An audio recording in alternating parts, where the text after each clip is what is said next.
Sveiki atvykę į Babtus, į vietą, kur istorija susipina su gamtos ramybe. Apačioje teka Nevėžis, o štai čia matote legendinį Lakūnų Dariaus ir Girėno paminklą. Nors ir lietinga diena, tačiau smagu prasieiti Babtų centru. Po dešinę pusę matote vaikų žaidimo aikštelę, kurioje verda emocijos ir gimsta draugystė. Kur krenta tritaškiai ir kyla adrenalinas? Babtų gimnazijos krepšinio aikštelėje. O kur Babtus rasti? Prie automagistralės Vilnius vaikų. O kas tam vaikai? Nefilmuok. Sveiki vaikai, ar galima jūs pakalbinti? Ar patogu čia važinėtis? Ne. O tai ar norėtumėte aikštelės kokios? Taip. Bet tai reiktų savo su dviračiais ir riedlentėm, o tai nesunku važinėtis? Sunku.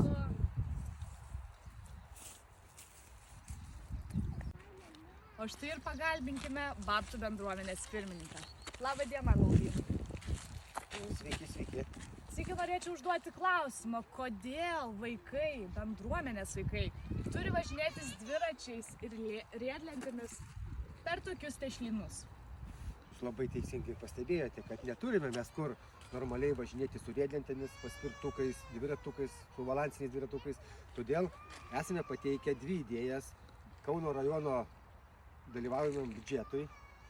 Tai velo parką ir parkūro parką, kurį norėtumėm čia įrengti tam, kad mūsų vaikai galėtų normaliomis sąlygomis sportuoti. Tad žinokit, viskas yra mūsų rankose. Jeigu Babtų gyventojai ir visi Kauno rajono gyventojai nubalsuos už mūsų idėją vaikams, tai Kauno rajono savivaldybė čia įrengs mūsų parką ir nereikės šituose tešvynuose mūsų vaikams žaisti. Ačiū. Ačiū labai. Tai nebūkite abejingi ir Kauno rajono gyventojai palikite balsą už Babtus. Balsuokite, kad čia būtų aikštelė.